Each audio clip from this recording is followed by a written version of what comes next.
Okay, I'm going to use these strips of oak, bloodwood, quilted maple, walnut, and cherry to make a sculpture. The main structure will be made of 22 segmented circles, and this is the plan I drew up to get started.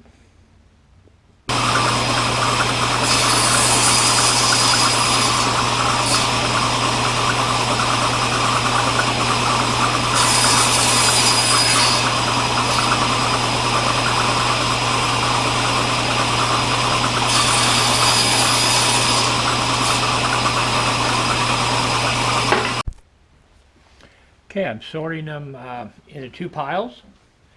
One's got the long line on it, and the other one has a short line. And as I'm doing that, I'm checking to make sure the edges are okay, and I don't have to clean anything up. Okay, I'm laying these out, trying to be kind of random, but you know, sometimes it's hard to be random. I get one from one pile, one from the next pile, and just keep going. Okay, that's about as random as I can get it. I guess if I'm going random, I shouldn't even be thinking about it, but... So now I'm going to glue it up, putting a little glue on the same side of each of them, and just go all the way around the circle. Okay, on the larger circles, I still like to use the hose clamps. I don't know. So we'll just line it up, tighten it up a little bit. When it starts to line up even, which I still get a kick out of it, just kind of go along and give each one a quick whack.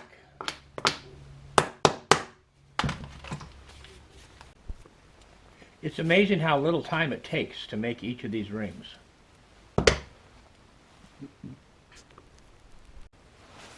Okay, I'll check my little chart and see that the next ring, the segment is 1.54 inches.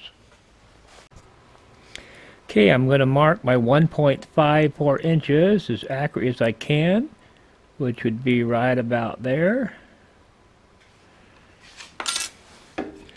And then I'm going to line it up with the mark with this edge that edge right there of my stop, like that. And then bring the stop in till it touches.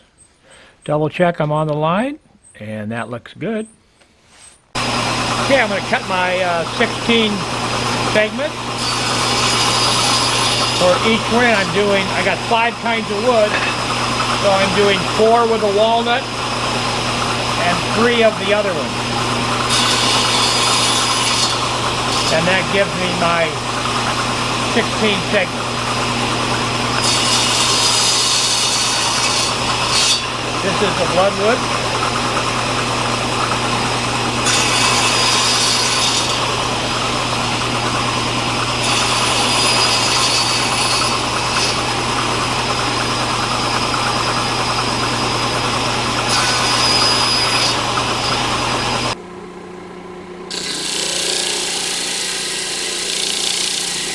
Leveling off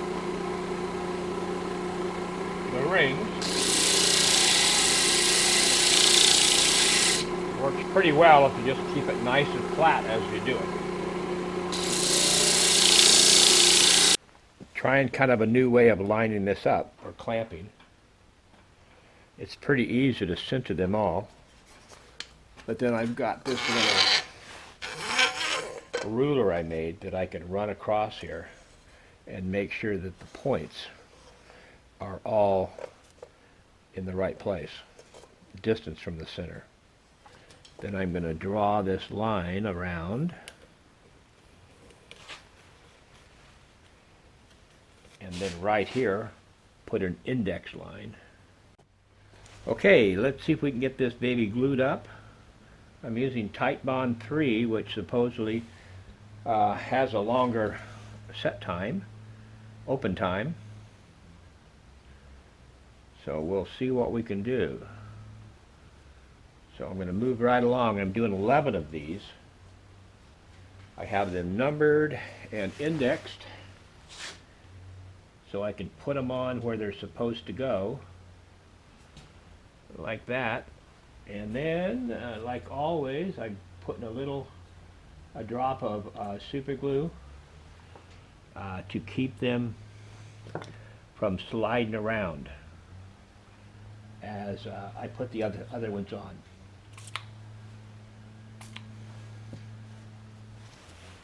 And hopefully that will do the trick. Normally it does.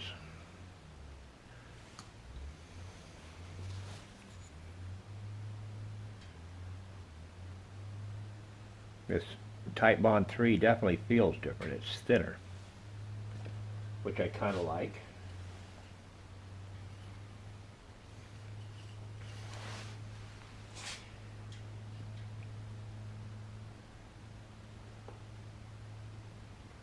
There you go, right there.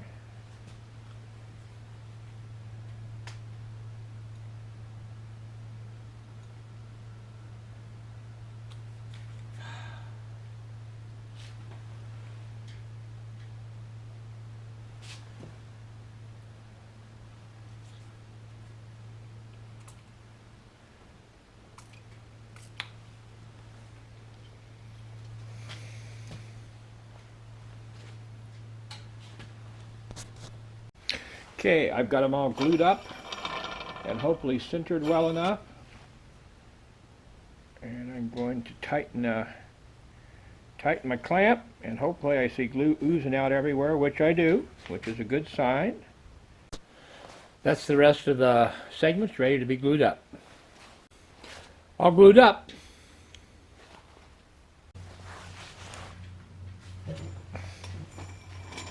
Okay, get this undone.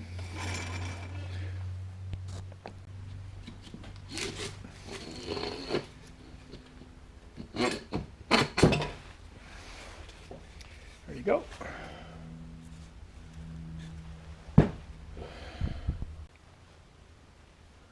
Okay, got the faceplate on. See if it turns reasonably true.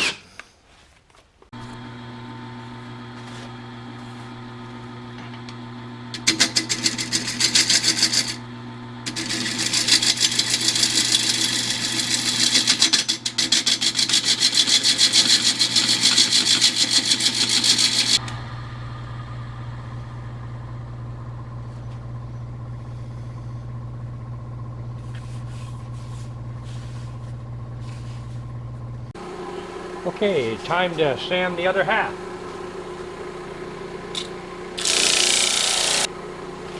Okay, since this isn't too exciting, I'll finish these and get back to you when I'm done. To drill a hole in these three smallest ones for my half-inch rod to go through on the clamp.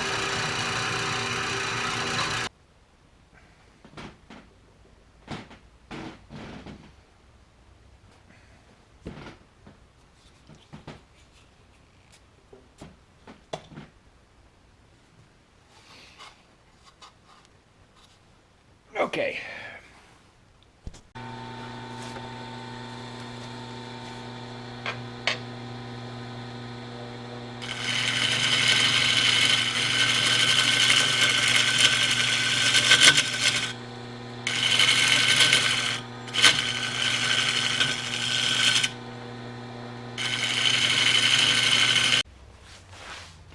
Okay, time to see how this one turned out.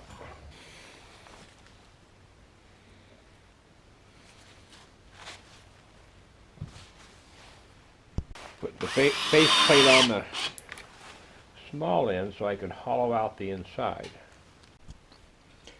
This tool rest is working out really well for getting to the bottom of this.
going to hollow out this middle with a Forstner bit before I put it back on the lathe, because it's a long way inside there.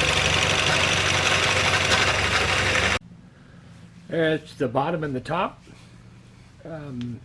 turned. The insides are roughed out. Now I need to get them mated together and keep going. Okay, I've turned this around and put the faceplate on the bottom so I could then attach the top to it and get that all turned up. The inside of the bottom is completely turned and sanded and finished. Okay, have to screw this up a little after swapping ends on the faceplate. It's pretty good, but you got to get it screwed up. Since I have such a small faceplate glued on the bottom, I've got the steady rest up so I can clean out the inside from the segments.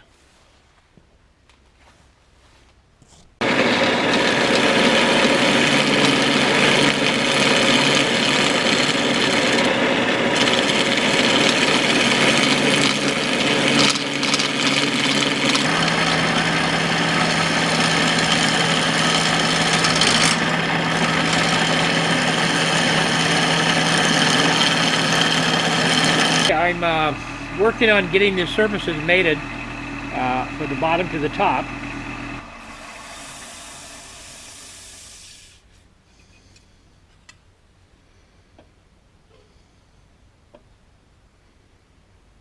It's looking pretty good. Got it.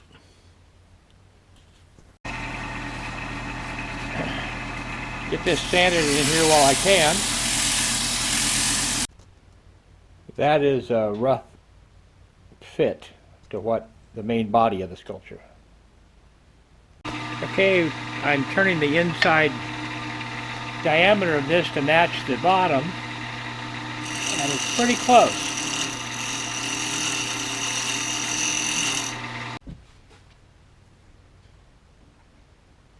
Okay, sand it up, and I think we're good to go. Got a sand down inside there. I got these at Harbor Freight.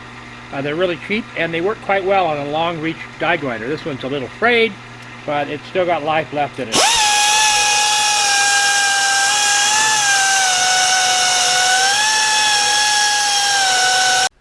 Okay, I think the inside is good to go. Ready to glue together. Okay, back to my glue jig. Time to put these together.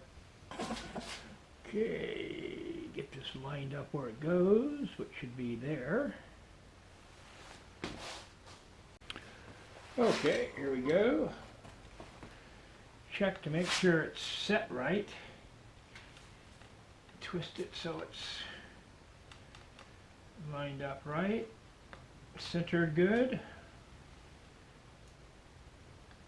Crank it down. Make sure it's not sliding. These 5 rings are the last 5, and they're going to be a sphere on the top of the sculpture. Okay, we're going to get this screwed up and get the the perfect curve so it all matches good now that it's glued together.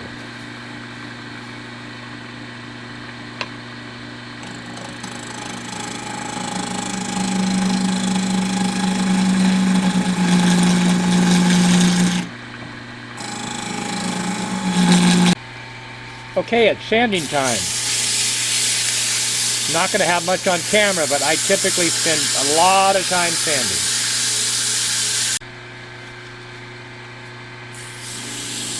So make sure I get it really flat, nice curve, with no little irregularities. Okay, get this off.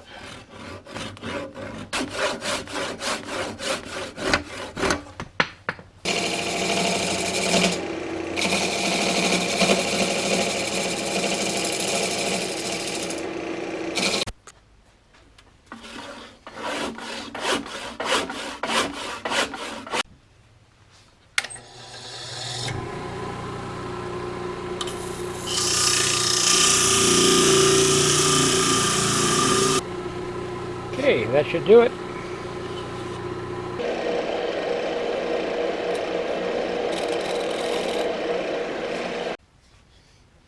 Okay, there's the base we just finished.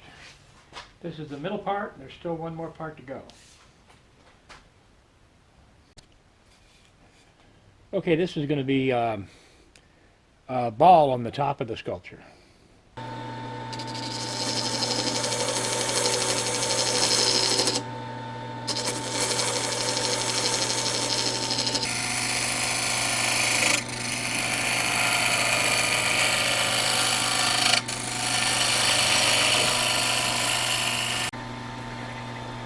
Just trying to tweak this to get it pretty close to a sphere.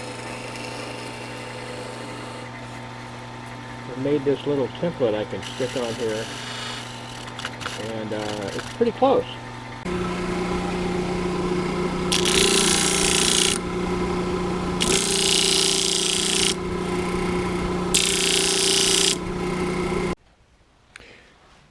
This is where it works or it doesn't.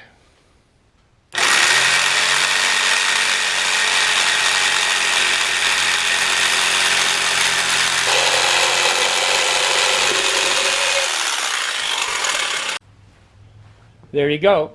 Right now I'm feeling a little stressed out. Okay, doing some hand sanding here to get the edges nice and smooth.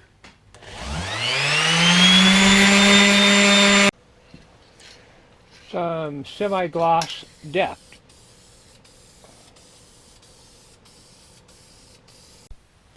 Assembly time. See if it fits.